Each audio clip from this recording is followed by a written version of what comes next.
कल हमने द्वितीय स्कंद के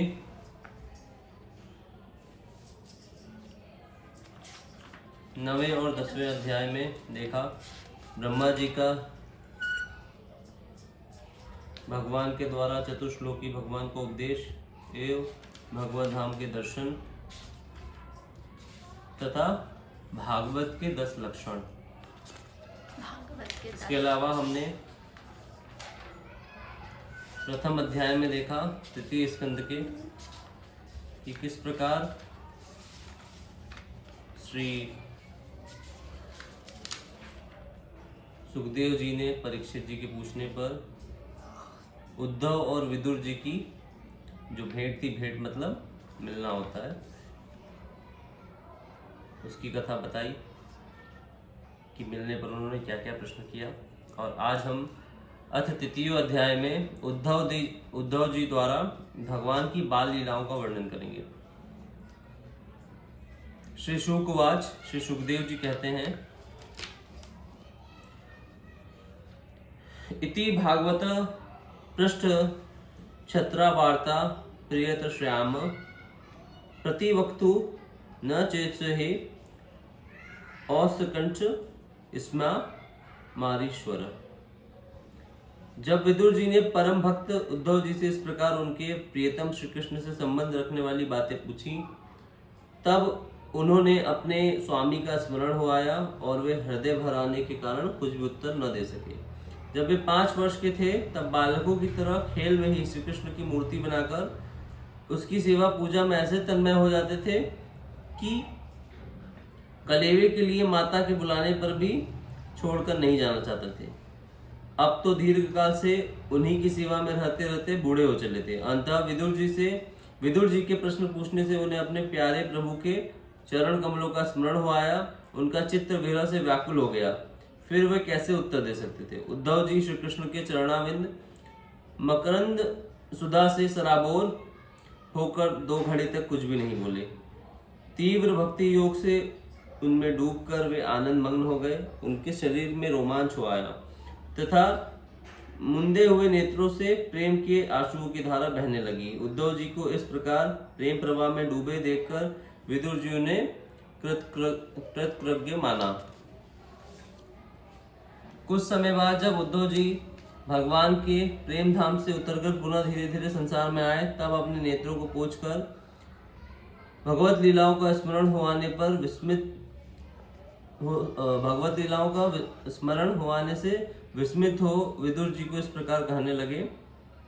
उद्धव जी बोले, विदुर जी, श्री कृष्ण के सूर्य के छिप जाने से हमारे घरों के काल रूप अजगर ने खा डाला है। उन्होंने बोला, श्री कृष्ण रूप सूर्य के छिप जाने से हमारे घरों का काल रूप अजगर ने खा, वे श्रीहीन हो गए। अब मैं उनकी क्या कुशल सुनाऊं। और यह मनुष्य लोग बड़ा ही अभागा है। इसमें भी यादव तो नितांत भाग्यहीन है, जिन्होंने निरंतर श्री कृष्ण के साथ रहते हुए भी उन्हें नहीं पहचाना। जिस तरह अमृत में चंद्रमा के समुद्र में रहते हुए मछलियां उन्हें नहीं पहचान सकी थी। यादव लोग मन के भाव को ताड़ने वाले बड़े समझदार और भगवान के साथ एक ही स्थान में रहकर क्रीड़ा करने वाले थे, तो भी उन सब ने समस्त विश्व के आश्रय सर्व अंतर्यामी श्री कृष्ण को एक श्रेष्ठ यादव ही समझा। किंतु भगवान की माया से मोहित होकर इन यादव और इनसे व्यर्थ और ठानने वाले शिशुपाल आदि की अवहेलना और निंदा सूचक वाक्यों से भगवत प्राण महानुभावों की बुद्धि भ्रम में नहीं पड़ती थी। जिन्होंने कभी तप नहीं किया, उन लोगों ने भी इतने दिनों तक दर्शन देकर उनकी दर्शन लालसा को तृप्त किए बिना ही वे भगवान श्री कृष्ण अपने त्रिभुवन मोहन श्री विग्रह को छिपाकर अंतर्ध्यान हो गए हैं।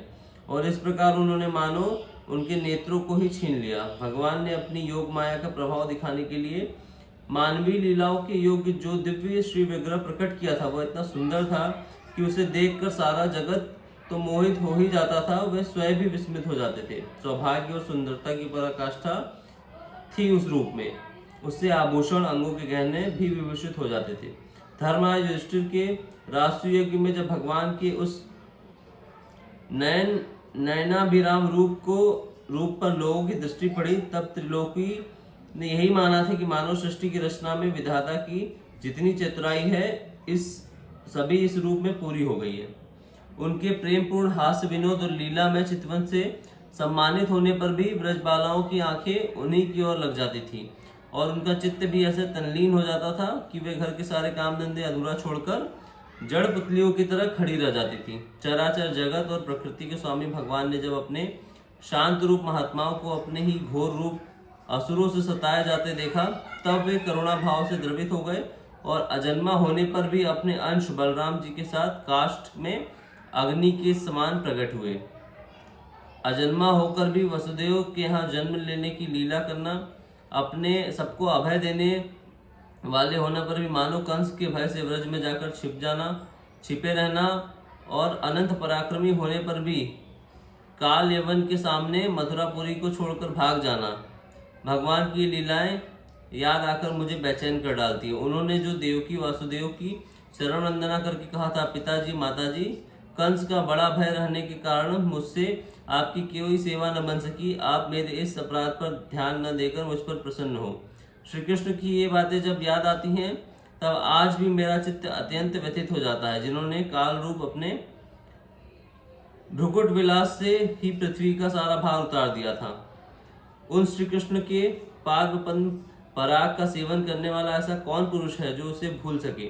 आप लोगों ने राजसु यज्ञ में प्रत्यक्ष ही देखा था कि श्री कृष्ण से देश करने वाले शिशुपाल को वह सिद्धि मिल गई थी जिसकी बड़े बड़े योगी भलीभांति योग साधना करके स्पृहा करते रहते हैं। उनका विरह भला कौन सह सकता है। शिशुपाल के ही समान महाभारत युद्ध में जिन दूसरे योद्धाओं ने अपनी आंखों से भगवान श्री कृष्ण के नयनाभिराम मुख कमल का मकरंद पान करते हुए अर्जुन के बाणों से बिंधकर प्राण त्याग किया, वे भी पवित्र होकर सबके सब भगवान के परम धाम को प्राप्त हो गए। स्वयं भगवान श्री कृष्ण तीनों लोकों के अधीश्वर हैं, उनके समान कोई नहीं है, उनसे बढ़कर तो कौन होगा।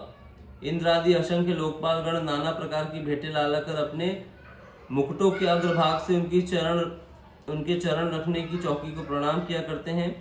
विदुर जी वे ही भगवान श्री कृष्ण राज सिंहासन पर बैठे हुए उग्रसेन के सामने खड़े होकर निवेदन करते हैं, देव हमारी प्रार्थना सुनिए। उनके इस सेवा भाव की याद आते ही हम जैसे सेवकों का चित्त अत्यंत व्यथित हो जाता है। पापिनी पूतना ने अपने स्तनों में हलाहल विष लगाकर श्री कृष्ण को मार डालने की नीयत से उन्हें दूध पिलाया था। उसको भी भगवान ने वह परम गति दी जो ध्याय को मिलनी चाहिए, जो आया को मिलनी चाहिए। उन भगवान श्री कृष्ण के अतिरिक्त और कौन दयालु है जिनकी शरण ग्रहण करे।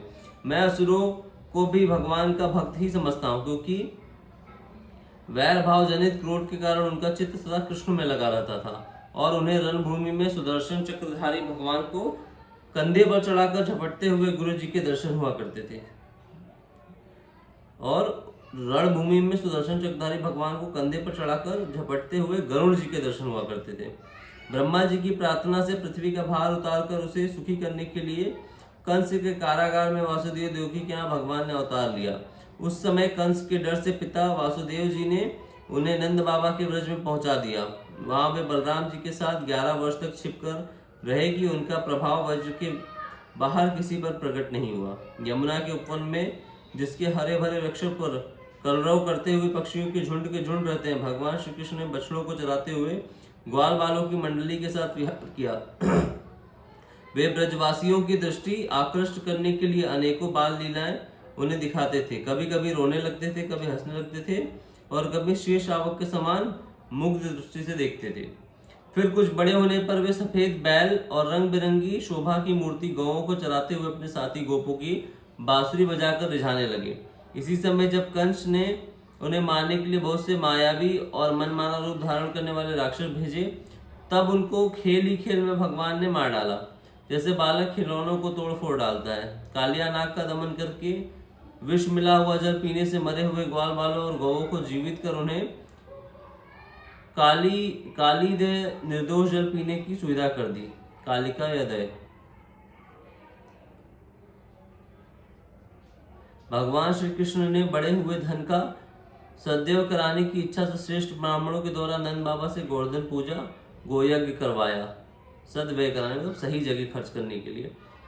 भद्र, इससे अपना मान भंग होने के कारण जब इंद्र ने क्रोधित होकर व्रज का विनाश करने के लिए मूसलाधार जल बरसाना आरंभ किया, तब भगवान ने करुणावश खेल ही खेल में छाते के समान गोवर्धन पर्वत को उठा लिया और अत्यंत घबराए हुए ब्रजवासियों की तथा पशुओं की रक्षा की। संध्या के समय जब सारे वृंदावन में शरद के चंद्रमा की चांदनी छिटक जाती थी, तब श्री कृष्ण उनका सम्मान करते हुए मधुर गान करते और गोपियों के मंडल की शोभा बढ़ाते हुए उनके साथ रास विहार करते थे। इति श्रीमद् भागवत महापुराणे पारमहंसा संहितायां तृतीय स्कंदे विदुरदव संवादो तृतीयो अध्याय समाप्त। अथ तृतीयो अध्याय भगवान के अन्य लीला चरित्रों का वर्णन। सूत जी ने कहा, उद्धव जी ने कहा किससे? विदुर जी से। ततः स आगत्य पुरो स्वपित्रो श्रीकृष्ण स बलदेव वसुत निपात्य त्रगणादि पुरुनाथ हत वेकर्षद व्यासुमो जसोव्राम। इसके बाद श्री कृष्ण अपने माता पिता देवकी वासुदेव को सुख पहुंचाने की इच्छा से बलदेव जी के साथ मथुरा पधारे और उन्होंने शत्रु समुदाय के स्वामी कंस को ऊंचे सिंहासन से नीचे पटक कर तथा उसके प्राण लेकर उसकी लाश को बड़े जोर से पृथ्वी पर घसीटा। ये सब 12 वर्ष 13 वर्ष की अवस्था में भगवान ने कर दिया था, तो ये बाल लीलाओं में ही आता है। ठीक है। सांदीपनी मुनि के द्वारा एक बार उच्चारण किए हुए सांगोपांग वेद का अध्ययन करके दक्षिणा स्वरूप उनके मरे हुए पुत्र को पंचजन नामक राक्षस के पेट से यमपुरी से लाकर दे दिया। मतलब जो उनके गुरु का पुत्र था वो मर गया था, उसको भी भगवान ने यमपुरी से लाकर दे दिया। भीष्म नंदिनी रुक्मणी के सौंदर्य से अथवा रुक्मी के बुलाने से जो शिशुपाल और उसके सहायक वहां आए हुए थे, उनके सिर पर पैर रखकर गांधर्व विधि के द्वारा विवाह करने के लिए अपनी नित्य संगनी रुक्मणी को वैसे ही हरण कर लाए जैसे गरुड़ अमृत कलश को ले आए थे। स्वयंवर में 7 बिना नथे हुए बैलों का नाथ कर नाग जीती सत्या से विवाह किया। इस प्रकार मान भंग हो जाने पर मूर्ख राजाओं ने शस्त्र उठाकर राजकुमारी को छीनना चाहा। तब भगवान श्री कृष्ण ने स्वयं बिना घायल हुए अपने शस्त्रों से उन्हें मार डाला। भगवान विषय पुरुषों की सी लीला करते हुए अपनी प्राण प्रिया सत्यभामा को प्रसन्न करने की इच्छा से उनके लिए स्वर्ग से कल्प वृक्ष उखाड़ लाए। उस समय इंद्र ने क्रोध से अंधे होकर, मतलब इंद्र को क्रोध आ गया था, क्रोध से अंधे होकर अपने सैनिकों सहित उन पर आक्रमण कर दिया, क्योंकि वह निश्चय ही अपनी स्त्रियों का क्रीड़ा मृग बना हुआ था। अपने विशाल डील डोल से आकाश को भी ढक देने वाले अपने पुत्र भौमासुर को भगवान के हाथ से मरा हुआ देखकर पृथ्वी ने जब उनसे प्रार्थना की, तब उन्होंने भौमासुर के पुत्र भगदत्त को उसका बचा हुआ राज्य देकर उसके अंतपुर में प्रवेश किया। अंतपुर में वहां भौमासुर द्वारा हर कर लाई हुई बहुत सी राजकन्याएं थी। अच्छा, वे दीन बंधु श्री कृष्णचंद्र को देखते ही खड़ी हो गई और सबने महान हर्ष, लज्जा और प्रेम पूर्ण चितवन से तत्काल ही भगवान को पति रूप में वर्ण कर लिया। तब भगवान ने अपनी निज शक्ति योग माया से उन ललनाओं के अनुरूप उतने ही रूप धारण कर सबका अलग अलग महलों में एक ही मुहूर्त में विधिवत पाणी ग्रहण किया। अपनी लीला का विस्तार करने के लिए उन्होंने उनमें से प्रत्येक के गर्भ से सभी गुणों में अपने ही समान 10-10 पुत्र उत्पन्न किए। जब कालयवन, जरासंध और शाल्वादी ने अपनी सेनाओं से मथुरा और द्वारकापुरी को घेर रखा था, तब भगवान ने निज जनों को अपनी अलौकिक शक्ति देकर उन्हें स्वयं मरवाया था। शंबर, द्विविद, बाणासुर, मुर, बल्लव तथा दंत्रवक्र आदि अन्य योद्धाओं में से किसी को उन्होंने स्वयं मारा था, किसी को दूसरों से मरवाया था। इसके बाद उन्होंने अपने भाई धृतराष्ट्र और पांडु के पुत्रों का पक्ष लेकर आए हुए राजाओं का भी संहार कर दिया, जिनके सेना सहित कुरुक्षेत्र में पहुंचने पर पृथ्वी डगमगाने लगी थी। कर्ण, दुशासन, शकुनी